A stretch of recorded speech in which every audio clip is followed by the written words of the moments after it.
sababu nimeangalia yale mumepangia Mwenyezi Mungu ni makubwa. Nikiona hii kanisa mnajenga, onajue kai ni mwehotolete. This is a very ambitious project.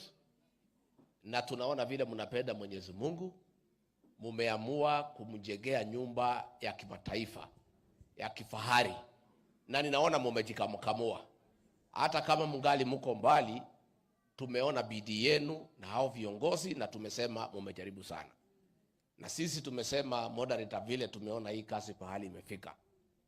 Tungetaka next year mwezi ya 4 ya 5 utupangie siku, tutafute marafiki wetu wote, tukuje hapa,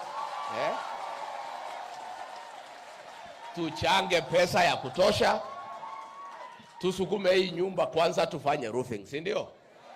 Nimukwenda tugoka mweri wa 4 wa 5 tuheo muthenya, ni tuli arata ingi muno, tunganie mbeca tuketu tutindike nyumba eno, tona inyuĩ nĩ mũgeretie na nĩ mwĩhotorete na inyuĩ anga mũtirĩ itherũ. Unajua nimetembea kanisa mingi sana ya PCA na hii kiwango mimi sijaona. That is the truth. So we want to come and participate in that. Nikimalizia kwa sababu sitakuongea mambo mingi. Tunaomba viongozi wetu waheshimu kanisa. The voice of the church is the voice of God. Kama kanisa inasema iko shida, hao wahubiri ndio wanakaa na wananchi kila siku. Na shida mingi sana ya raia kabla kufikia sisi viongozi inafikia hao wachungaji. Hao watu viongozi wa kanisa wakisema uchumi bado haujafika vizuri, hiyo ndio ukweli. Wakisema hii mvumo ya SHA na SHIF hapana sawa sawa, hiyo ndio ukweli. Si ndio? Wakisema hii mradi ya manyumba watu hawafurahi, hii ndio ukweli. Tuache kuwakemea viongozi wa kanisa, tuwaheshimu na tuwasikize. Na tukiangalia pahali Kenya imefika, wabunge wamenyamazishwa isipokuwa hawa. Si ndio? Maseneta wamenyamazishwa. Kila mtu amenyamazishwa. Kanisa isipoongea si tutakwisha. So we want to encourage the Church of Christ to continue standing with the people of Kenya and to be truthful and to talk for the people of Kenya. Na tukitaka kuuliza serikali yetu tafadhali, be tolerant to divergent opinion. Hao wa Kenya wakisema mambo hapana iko sawa, hapana pigia hao makelele. Hao ndio wamekuajiri kazi. Makasiriko ni ya nini? Don't get annoyed when you are told things are not working. Because kila kiongozi ako na wadosi wake. Na sisi watu ya kuchaguliwa wadosi wetu ni watu wa Kenya. Kama tajiri yako akikwambia mambo hapana iko sawa sawa, hapana mkasirikia. Let us be tolerant to divergent opinion na tusikize vile wa Kenya wanasema, kwa sababu hao ndio wametuchagua. Mambo ya IBC, Senator Medho wame. Yes, that is former DP Rigathi Gachagua when he was addressing in one of the churches, and for real, he has been making sure that the president and his administration, they are going to do as pertained by the manifesto that was given in the year 2022. You remember in 2022 when they were vying, also asking Kenyans to give their votes to Kenya Kwanza government. You remember a lot of things happened. And now Kenyans are asking, why do we have the country that is heading in the wrong direction? And the question that we're asking here in Africa 24 is, do you think that the country is heading in the right direction after what you have been witnessing in this country? For example, a lot of things are happening. The ministries are going in the wrong direction. For example, Kenyans are suffering when it comes to health sector.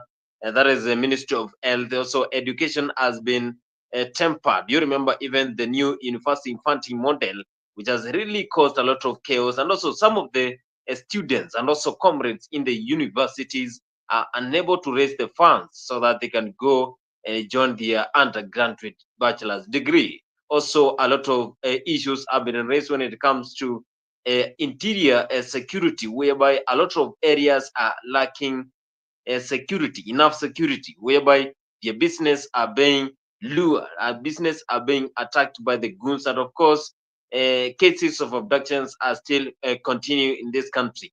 So Kenyans are still asking on why these kind of things are happening. When shall Kenya get justice when it comes to these leaders and making sure that developments and also anything that contains, anything that concerns human interest is being catered for? And Kenyans are still pushing hard. And of course, the President of the Republic of Kenya, Dr. William Samuel Ruto, he has been asking Kenyans to be patient. You saw what happened on Sunday. That was on Sunday when he asked in Taita Taveta County, he asked the Kenyans to remain patient because they're going to change. They're going to make this country move ahead. They're going to transform Kenya into a modernized country. And also, he said, Kenyans should not listen to the propagandas. And also, anyone who is going to come outside and say that the country is heading in the wrong direction. This is President William Ruto when he was speaking, and he was saying that the country is heading in the right direction. But we're just here asking, do you think that the country is heading in the right direction? Also, the former ADP, Rigathi Gachagua, he has been voicing a lot of concerns on why do we have issues of abductions and also issues of democracy being lowered, that we are not listening to the Kenyans. We are not listening to what the Kenyans are saying when it comes to democracy and also making decision for the country. Also, I have been listening to what the former DP has been saying, and for real, I can say he is giving a lot of concerns when it comes to the government and how the government is performing, and he is also the former DP is calling the president so that he can listen to what Kenyans are saying, so that he can listen to what Kenyans want to be governed, because the power of Kenyans is what should be considered. Other leaders have been concerned about why do we have this kind of administrations going in the wrong direction, because Kenyans want the country to head in the right direction so that you can feature, and also Kenya can get this Vision 2030 accomplishment, which is one of the goals the country is heading to. Na ni mzuri tueleze, kwa sababu ile mpango ilikuwa pale ni ya kuua mimi. Kwa sababu ile kijana moja alikuja na ile chuma, alikuwa ananitafuta. Akagonga kijana moja ambaye alinizuilia. Na hiyo chuma ingenigonga singetoka hapo. Na tumekuja kujua ilikuwa ni mpango ya serikali. Watafute vijana wa Kikuyu, wawatume waue Rigathi Gachagua, alafu wawashike wapeleke kotini, waseme ni Mkikuyu ameua nani. Ni njia tu ya kutupiganisha. Hapo walikuwa wamepanga mikutano yote, nikienda wanatafuta vijana wa Kikuyu wale hawana kazi, wanapewa pesa, wanakuja wanafuruga mkutano, alafu vijana wetu wanapigana na hawa, alafu sasa rais na watu yake wanacheka pale, wanasema hii Wakikuyu wanafanya nini? Sisi tungetaka tuseme, tafadhali hii jamii iheshimiwe. Sisi tulikupatia kura ukakuwa rais. Hata kama hutaki kutufanyia kazi, hata kama hutaki kutusaidia, wacha kupiganisha watu wetu. Wachana na sisi tukae vile tuko. Na mimi nataka kuomba vijana wetu, tafadhali msitumike kupiga ndugu yako. Msitumike kupiga dada yako. Mimi najua hamuna kazi, ni kweli. Lakini msipewe pesa kwenda kutoa fujo. Na hii maneno yote tunaelewa ile naendelea ni ya kupiganisha hii jamii. Wamepiganisha viongozi, sasa walikuwa wanataka kupiganisha vijana. Kwa hivyo tujihadhari, tusitumiwe vibaya. And I would like to ask the Inspector General of Police, Douglas Kaja. He's a man from here, ni mtu hapa nyumbani. Wewe unajua hao watu walitupiga. Picha zao ziko. Most of them have criminal records. Why are you not arresting them and taking them to court? We know, of course, because walipangwa na serikali. Lakini siku moja Bwana Kaja utajibu hiyo swali. One day. These people who attacked innocent people, wakatuumiza, wakaumiza wananchi, wanazurula kila pahali na wanajulikana. Alafu mnakuja kushika Karongo Thang'wa, Peter Mwathi, watu ambaye hawahusiki. Wale walipigwa na wale waliwapiga wanaendelea kutembea. And we know ilikuwa ni mpango atimtumie Wakikuyu kupiga Wakikuyu, ndio rais na watu yake pale wacheke kusema hii ni Wakikuyu wanapigana. This community has been misused and it's okay.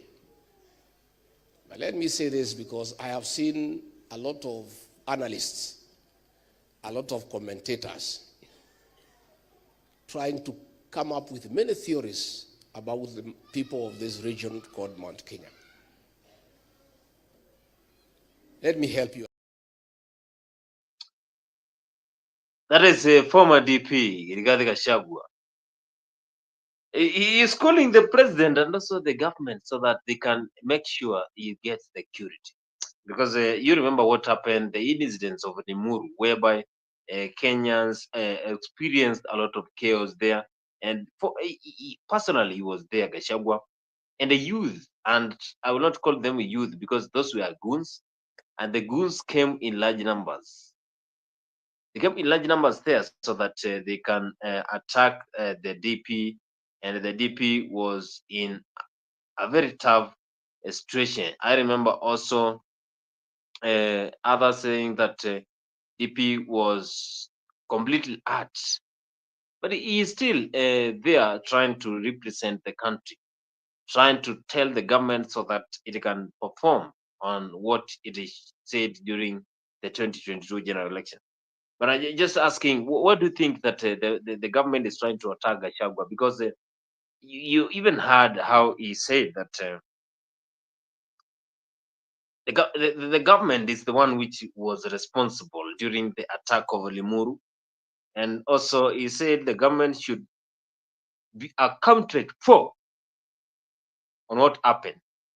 He also said that the youth wanted to kill him, and also they were from the Kikuyus, and also trying to pinpoint on what happened, that this was a setup, that the youth will attack Gachagua, then they will come to say this is just a tribal conflict which happened in Limuru. And now he's calling for his allies, the likes of Thanwa, the likes of Nyogoyo, who are being now summoned by the DCI so that they can respond. And also, Gachagua allies, the likes of Senator Medo, they have been saying, the likes of Gavana Mushomba, they are saying that the president should be giving directions on what is going to happen, and also give security to any public figure. But at the end of the day, Gachagua is trying to force the government. He has been in the government, so he understands any secret in the government. But unless they wanted to use him and then dump him. Yeah, he has been speaking. And one of the leaders who is very loyal to Gachagua is Mutahi Kahiga. Mutahi Kahiga is saying by 2027, they're going to come back stronger, and they are going to represent Kenya, and they're going to give the president in 2027. Saying that they cannot accept even interior security. They want president or deputy president. They cannot agree any position after their son, who is Rigathi Gachagua, was impeached. So they want to give a challenge in 2027.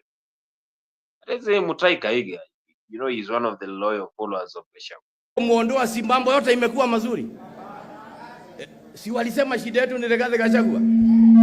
Ama nyinyi hamkusikia? Mimi nataka niseme hivi.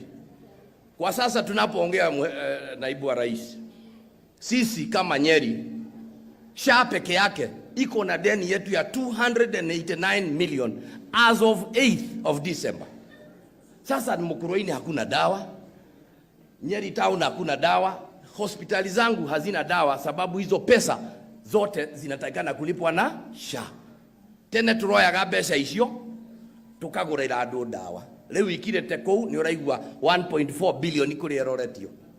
We want to say this, 104 billion. Tungetaka kusema hivi, kama SHA inatakikana ifanye kazi, pesa za mahospitali zilipwe.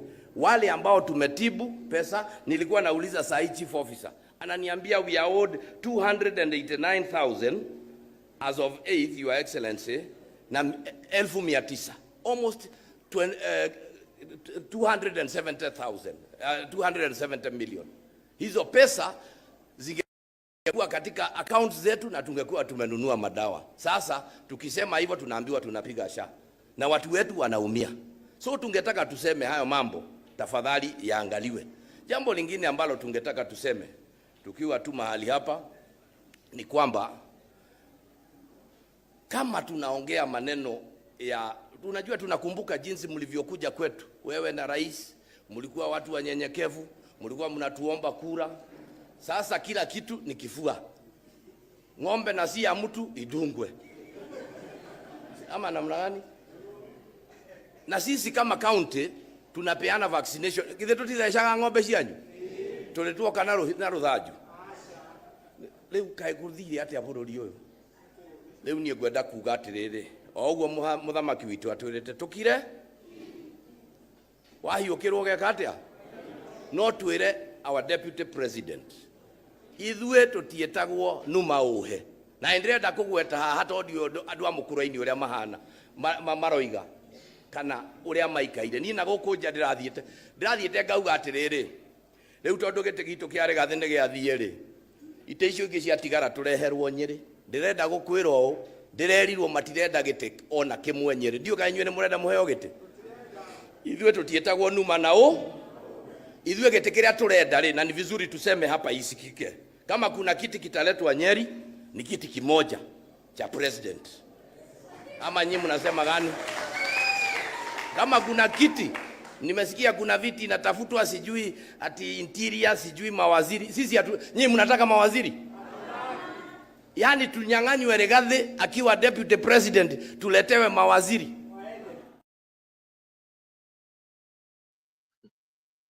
Hey! Hata Mutai Kahiga anasema kwamba hawezi kubali kwamba walinyang'anywa Rigathi Gachagua akiwa president, deputy president, and wapatiwe tu interior security. They cannot. That is Mutai Kahiga. He has been saying that they will not agree with anyone who is going to give any seat that is defiant to what they want. But of course, Rigathi Gachagua has been saying that he wants to make sure that in 2027 he is going to give a tough competition. But of course, also there have been rumors that the church is being neglected. Some of the church members are saying now they are going to support Rigathi Gachagua.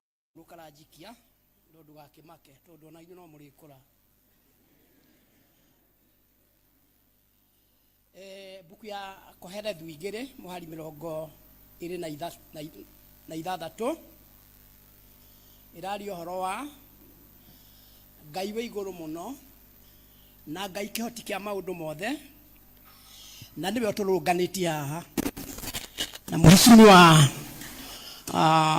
people's deputy president. You are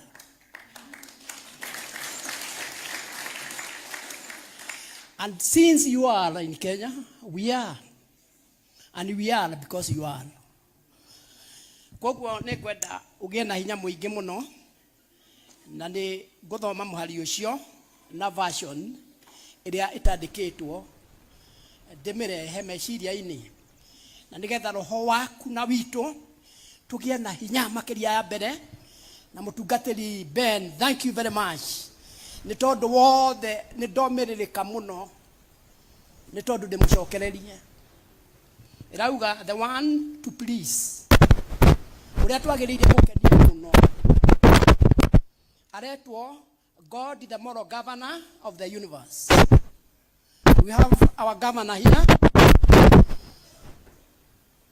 Daktari, nilikuona kwa mtandao ulivikwa PhD doctorate na Methodist University. I was very happy because you are on that line. I am. This universe, moral governor of the universe is with us here, tomorrow, and the days to come. This moral governor of the universe is with you, the people, deputy of Kenya. Do not be shaken. You are in our hearts, and you are even in the bellies of those women. Tuana turia turenda, ona turia tugukonsume umuthi, no turauga na ni turakuhoera gwata kugia na hinya. This moral governor of the universe is the provider of wisdom.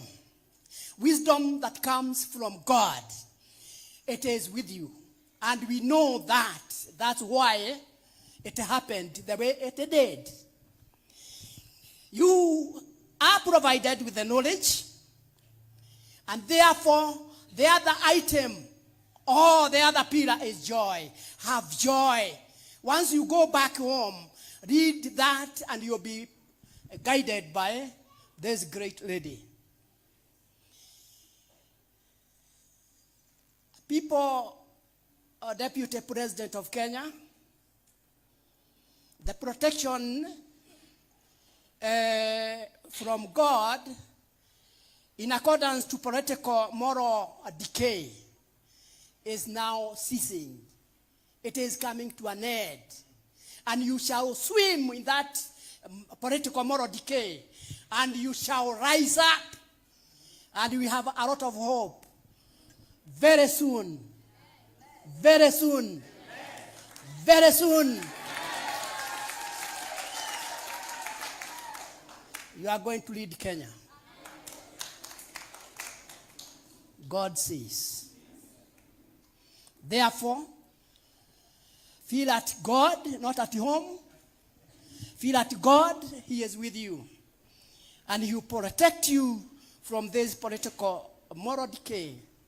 Because you are in our hearts. You are in the hearts of Kenyans, majority. Therefore, should you fear the minority? May God bless you. We want to invite the people, Deputy President and his wife. You will stand here, and the clergy, we shall face them, and we are going to pray. And each one of us are going to stand. And as we offer the prayer, even yourself, offer the prayer in you, and we dedicate our fellow. That is a church leader was praying for Gachagua. And he's saying that 2027, Gachagua is going to be the president of the Republic of Kenya. That he is also calling him people's president. That he is the one who will lead this country come 2027. A lot of concerns have been raised on what is going to happen in 2027. That the government is now facing tough competition from leaders who are going to vie for 2027. After they impeached Gachagua, they took over rhetoric. But now, when you consider the contribution politically that Kithure Kindiki comes with, then you tend to know that Gachagua had a big role in the Kenya Kwanza government during the 2022 general election. Kithure Kindiki is from Tharaka Nithi.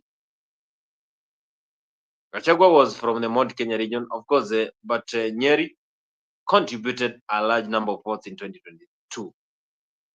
So 2027, President Ruto is trying to get back the hearts of Kikuyus.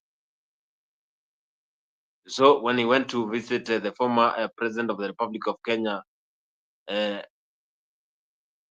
Kenyatta, they talked.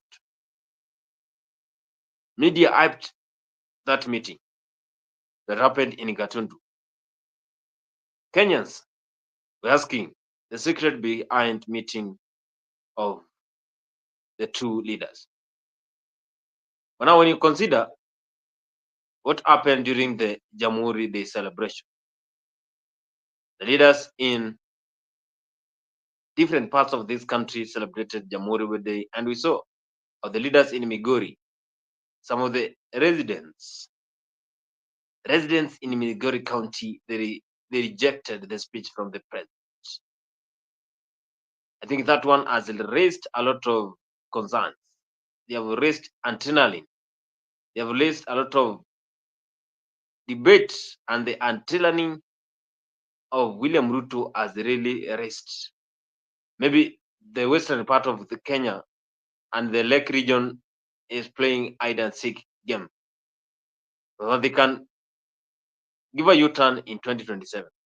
And this adrenaline is now which is giving headache and also giving a tough side to William Ruto when it comes to 2027. But also the president is saying that he is a man on a mission, that he is a man who is trying to change this country. He has the best thing. He is the best president Kenya will have.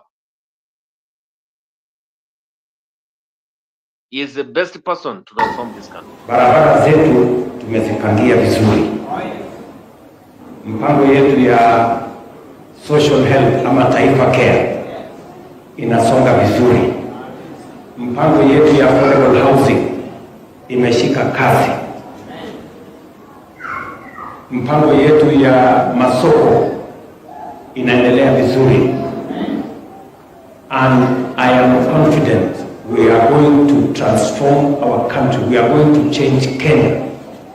And we will shame the devil.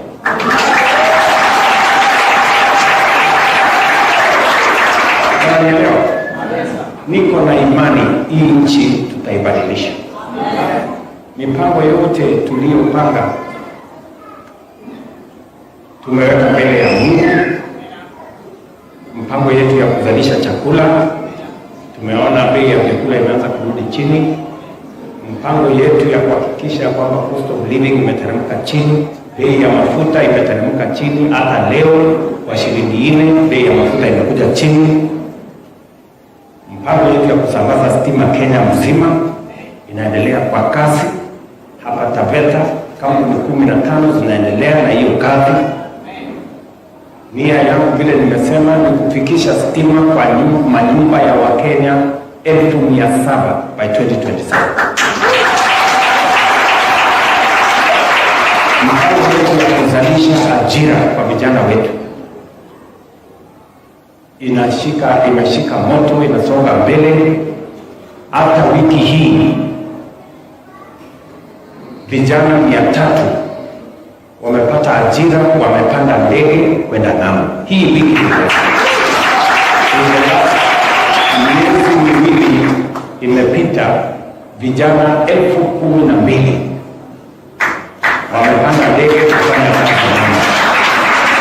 Vijana 1000 wanafanya kazi katika mipango yetu ya kujenga masoko, affordable housing, tukisonga mbele. Mwezi huu wa 12 tunaajiri walimu wengine 20,000. Hiyo kazi yote inaendelea. Na mimi nataka niwaambie Wakenya, msikubali fitina na porojo na propaganda za watu ambao kwa chuki hawataki Kenya isonge mbele. Na mimi nataka nimwambie Kenya itafaulu. This country is going to be great. We are going to transform this nation.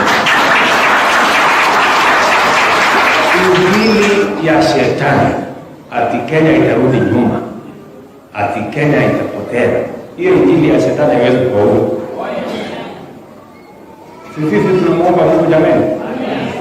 So Kenya is going to go places. I sympathize with the naysayers. I sympathize with the negative people.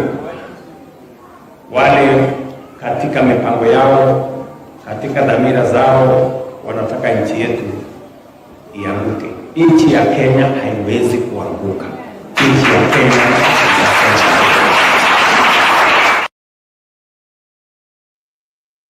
Nchi ya Kenya haiwezi kuanguka. That is the president who is saying that he is a man on a mission, that the country is heading in the right direction.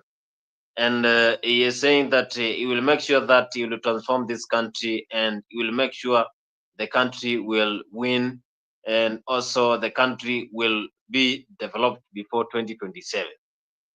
But Kenyans are still in demand on the manifesto to be accomplished. Several parts of the country have been having issues on development, infrastructures, also health facilities, and also the president is trying to convince Kenyans that he is trying to develop this country. He will make sure he will develop. But you know, we only have 5 years. Now we are in the year 2024. 2025 is only a few weeks. So we'll have 1 year before general election.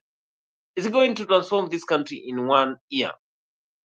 In 1 year, because the last a few years it has been all about fighting, and also a lot of political conflicts, and also misunderstandings when it comes to some of the leaders fighting each other. That is the Kenya Kwanza leaders, the Kikuyu leaders, Mount Kenya leaders. Everything has not been the right direction, but still the president is saying that he will transform this country. The project that he is implementing, some of the leaders are still rejecting those projects. Others are saying they have no use in this country. Some leaders are supporting the president, others are not supporting. Several members of parliament are supporting still, and others are not supporting. When shall we win? That is what Kenyans mostly asking. This is the wife of the former DP, Dorcas Regard, when she was speaking. Bwana asifiwe. Bwana asifiwe. Geithia ina moko nimone our senior pastors, elders, deaconesses, our people's deputy president, Your Excellency, the Governor of Nyeri, the deputy, members of parliament, members of the county assembly, the former members of parliament and county assemblies. Bwana asifiwe tena. Ate twerwo kwi hindi ya gucokereria na hindi ya gwika atia. Riu ni hindi yo niguo njiraga andu ona ndimenyaga kana ni kuhagurwo kana ni kuhagurania.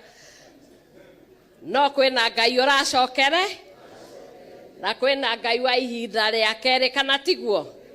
Na kwi hindi Ngai agika niekaga wega oru akienda gwika we na ni tondu meciria ma Ngai me iguru ya meciria ma andu na mibango yake ni tofauti muno na uri andu mekaga.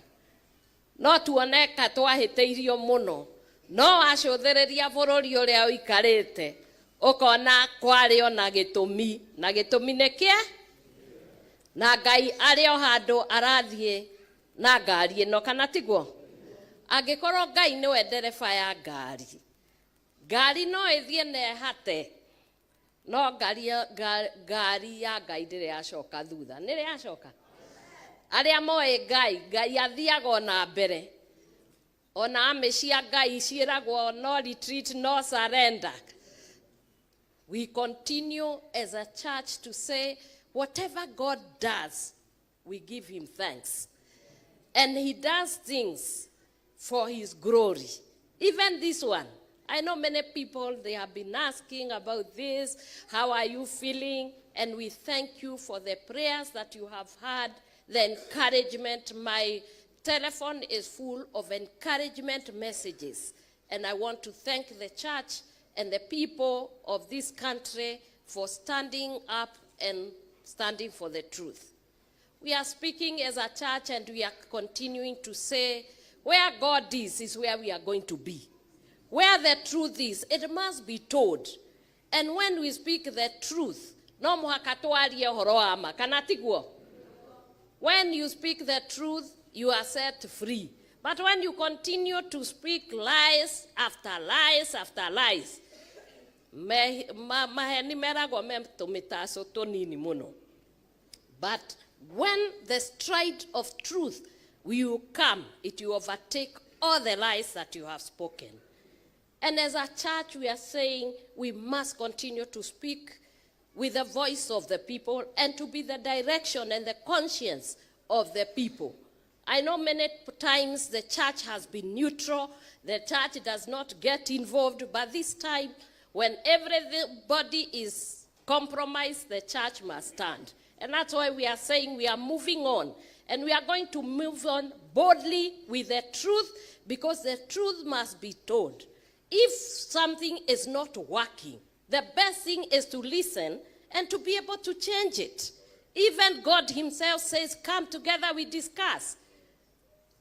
And that is why you find in a dispensation like this one, we need to come together as a church and stand for the truth and change the course so that people can be served. Every person that was elected, because we elected them, I'm also a voter.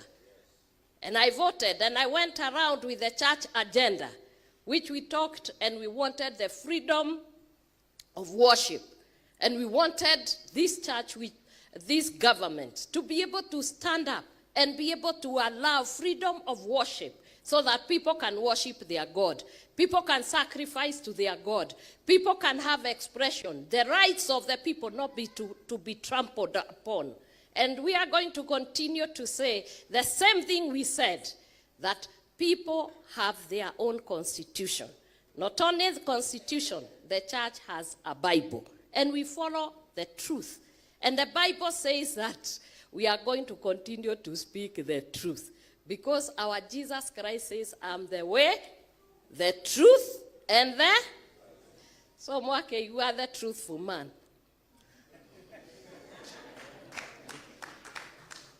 I stand with him where the truth is, and I stand on his side to speak about the people, their problems, for advancement, for development. I will stand with him. I will pray for him, and I will continue to say, Muthurio ni mwega.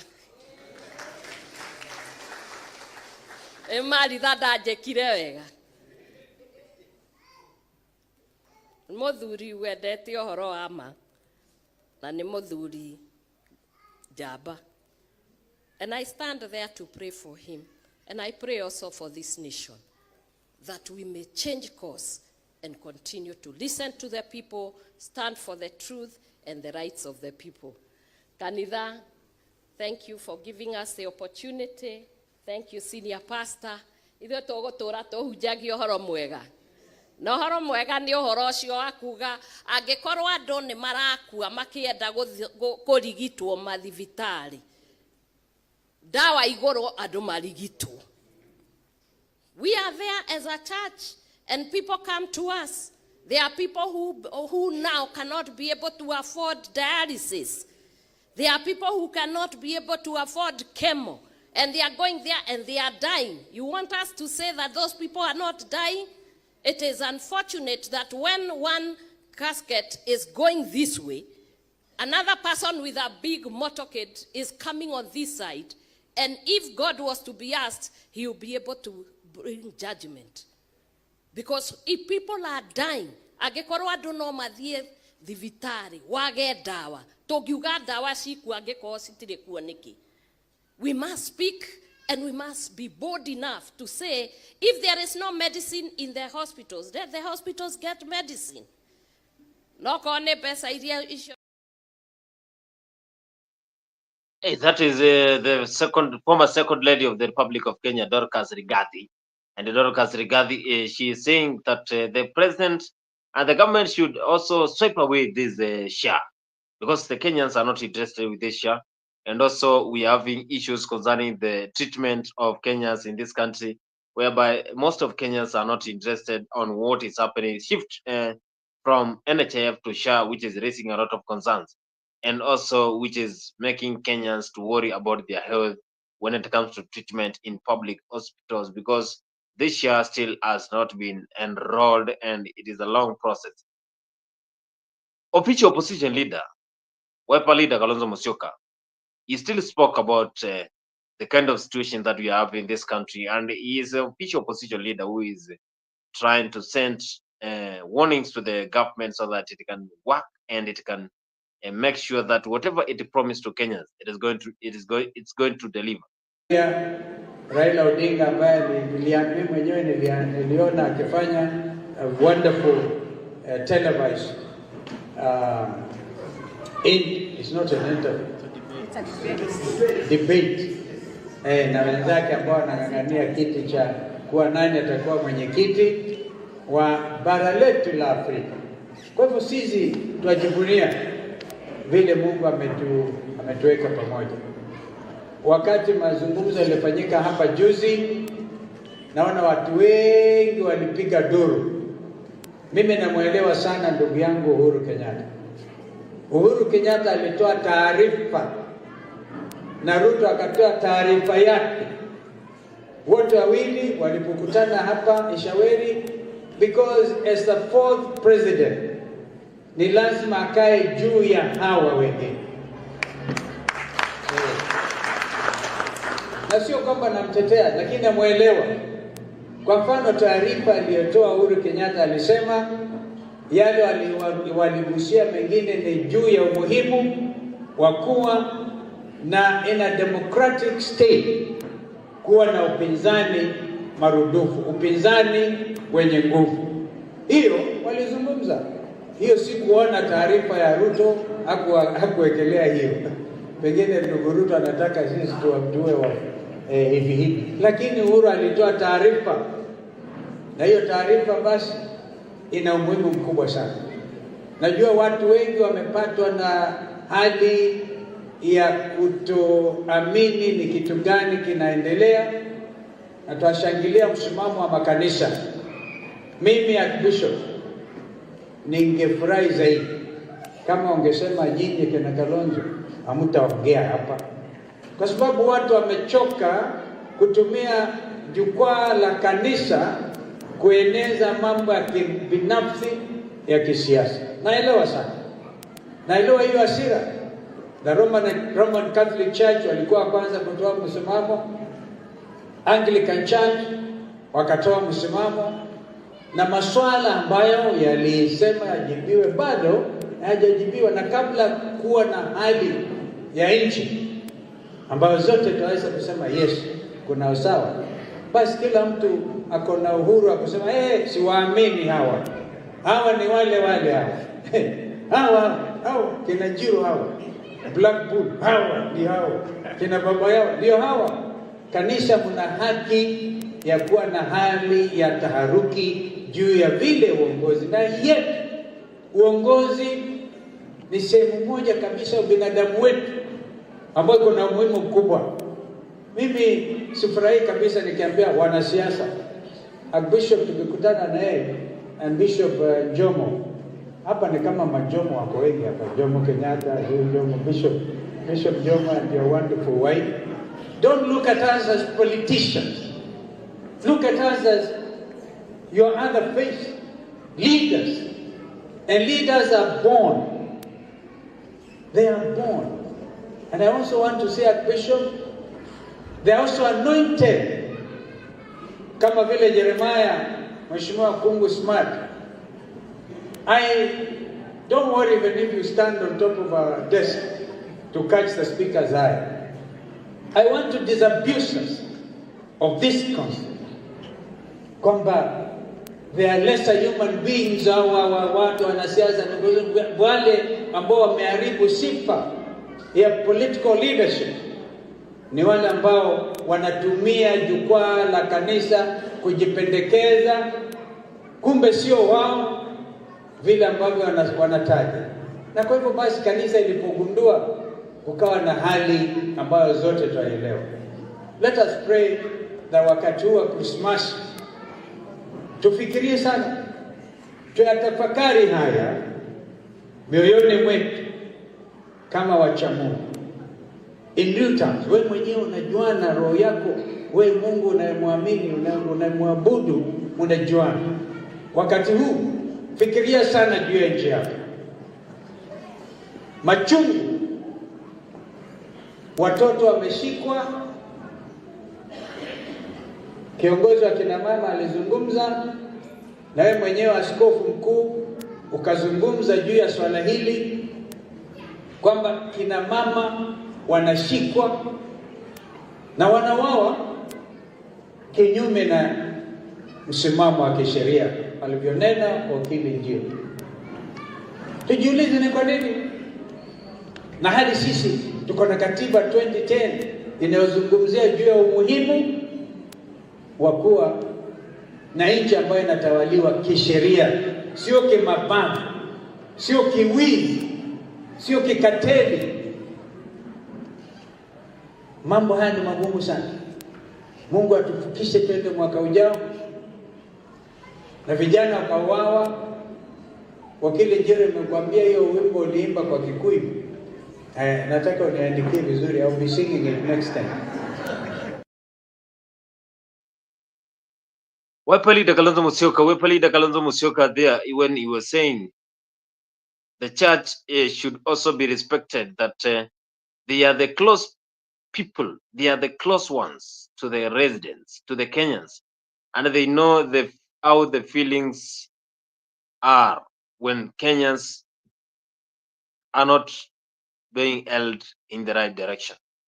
He is also calling for president and also the administration to make sure that it respect the churches, because the church is the one that prays for the leaders, and through the anointment of these leaders, then it is how they are going to perform. Because if they go to work without then this anointment from the leaders, from the church members, then automatically they are going to fail. Also, Kenyans are questioning the broad-based government.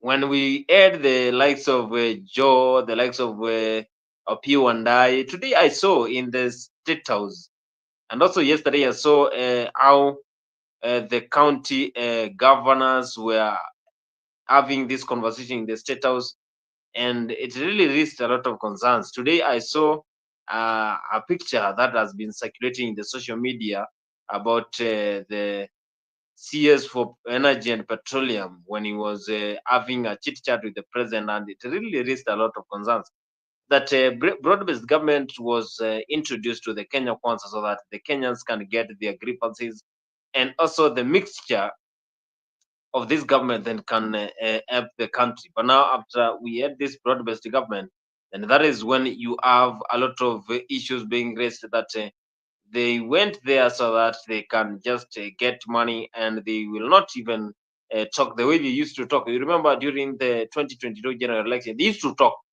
But now they are saying Junet Mohammed and Joe, they have been hired. They are now the ones who are going to flood Kenyans with quotes on how the government is overworking. Ni mbaya sana. Hii ni mambo ya kufungia mtu mmoja. Hii ni state capture. Sijui nini. Iko kwa record ya bunge, hata kama yeye ni waziri sasa hawezi kuruka. Alisema hivyo. Baadaye tukagundua kumbe mambo ni tofauti. Kumbe hiyo ilikuwa inasaidia ili watu waweke watengeneze viwanda mingi ya kutengeneza clinker. Watu wengi wameapply sasa kufanya kazi ya clinker. Mambo ya kutoa clinker huko ngambo ikakwisha. Sasa unajua kuelewa mambo ni hivyo polepole. Saa nyingine unapinga kitu na inakuja polepole. Ya leo hii hatutapinga kwa sababu naona ni kitu mzuri pia. Hatutaki kuingia kwa hiyo mtego ile tuliingia ya kwanza ya clinker. But Your Excellency, what I want to say is that huko bunge sisi tutaunga mkono mambo ambayo yatapeleka nchi mbele. Na mimi nataka kuhimiza wananchi ya kwamba sisi tumechaguliwa kama wabunge, tuko na akili na tumesoma na tunajua.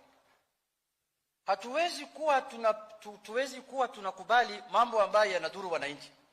Lakini hatuwezi pia kusema ushuru yoyote ambayo iko katika nchi yetu ni ushuru mbaya. Lazima tutofautishe gani mzuri, gani mbaya.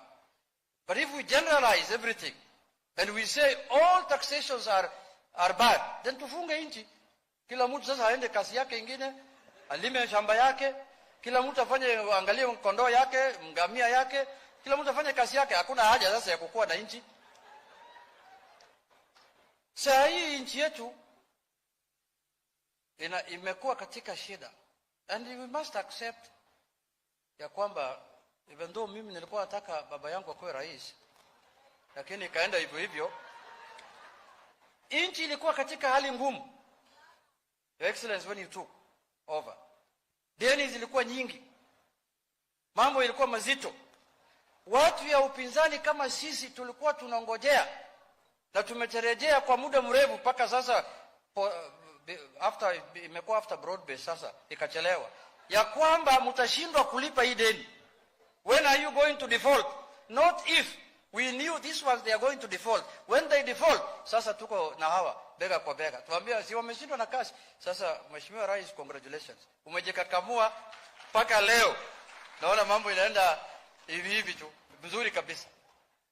So sisi tunaunga mkono kwa kazi nzuri.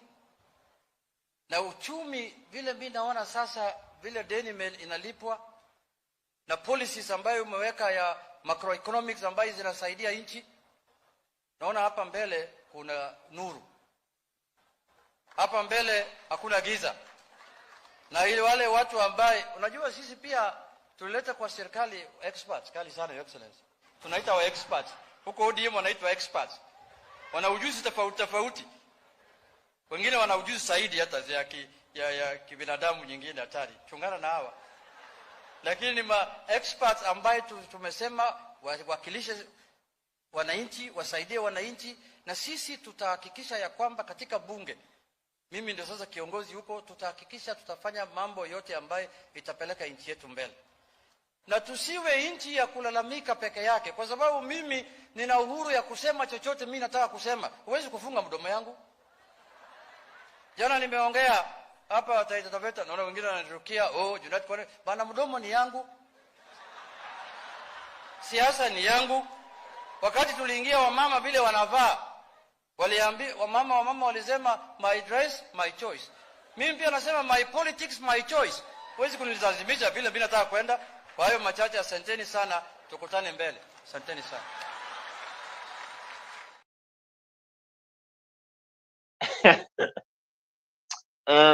That is a point that was given by the official opposition leader of this country, Junet Mohammed, over a speech that was given in Taita Taveta County when they had a press there with the president, and he was speaking this in front of the president, whereby Kenyans were really questioning, why do you have Junet talking like this? Because you remember, even during the 2022 general election, when we had these campaigns, Junet and other leaders, they are ones who were really causing pressure to the government, and also to the ruling government, and also to Kenya Kwanza government. Because you remember that time it was Raila Amolo Odinga, Martha Karua, William Ruto, and Rigathi Gachagua. But now, after they formed the government, then you can see how he's saying that he is also congratulating the president and also the Kenya Kwanza government for their incredible work that they have done in the government, and making sure that the debt that we had as a country has been reduced, and also the kind of project that are being implemented, and also how Kenyans are getting services. But Kenyans are still questioning which kind of services we are getting from the government, and how is this going to benefit a lot of Kenyans, because of course the projects that are being implemented, for example, the housing project, also we are having the movement of the shift of NHF to SHA, which is really one of the issues that is causing a lot of concerns to most of Kenyans, because Kenyans are questioning, why do we have this kind of shifting? And this is Junet, one of the broad-based members, they are saying that it is high time now we agree that the government is heading in the right direction. But just to be asking here, do you think that the government is heading in the right direction? How the administration is performing, how they are doing their work? Do you think that they are heading in the right directions? Remember, this is a Freak 24 political discussion, and we have this show here as we discuss on the issues that are covering our country, Kenya, because in Africa 24, we make sure that we give you this platform and also get you aware on what is happening. But just asking, do you think that the country is heading in the right direction? you can join us and also tell us your views about the current situation in the country. Today we saw the president and his friends, the likes of Oscar Sudi, other members there, saying that they want to change this country. They were having a fundraising in Baringo, whereby they were also trying to bring out the plan of vaccination to the animals, which has raised a lot of debate, a very hot debate to Kenyans, that this vaccination is not going to help Kenyans. Kenyans are saying they want to get a focus on what is going to change this situation. Some of the members spoke, and one of the members of County Assembly said that he is going to support the president in 2027 and also 2032, because he believes that the president, he has the right manifesto for changing this country. He has the right to change the situation of this country and also transform this country into a modernized way. Marikat Kimalel. Asante. Asante sana Mheshimiwa Lemlem. Your Excellency, unaona wananchi Your Excellency, kuongeza hilo jambo ambalo Mheshimiwa alisema, Mheshimiwa, elders wetu ukiona wakati walisema elders wanakutafuta, elders wetu wa Baringo walikuwa wanaomba kwa wakati wako uwaite all the elders from Baringo County. Ya pili, Your Excellency, MCS wa Baringo wako na wewe, Your Excellency, na wako imara kukusaidia kuachieve all the things you want to do for this country. Your Excellency, the latest one being mambo ya social health, Your Excellency. Tunapoongea saa hizi, Your Excellency, all the MCS, kila mtu ako na tournament, na wakati wanafanya hiyo tournament wamehakikisha kuwa waungana watu wa SHA ili wakuwe na desk hapo na waweze kufanya registration, so that by towards the beginning of the new year Baringo tutakuwa tumepita 200,000, because each and every MCA in the 30 wards watakuwa na tournament na watakuwa na desk hapo wakifanya registration. Your Excellency, vile kwa mambo ya vaccination, hao watu wa Baringo wako imara, hao ndio wanajua shida sana ya ugonjwa wa kwa huu mwaka. Your Excellency, wakulima wetu kule Kerio pale wamekuwa na shida mingi na mifuko na wamepoteza mifuko wengi, na wanaomba kama Your Excellency, Baringo wakati watu walikuwa wanaokopa BBI kuiangusha, Baringo ndio ilikuwa ya kwanza kuiangusha.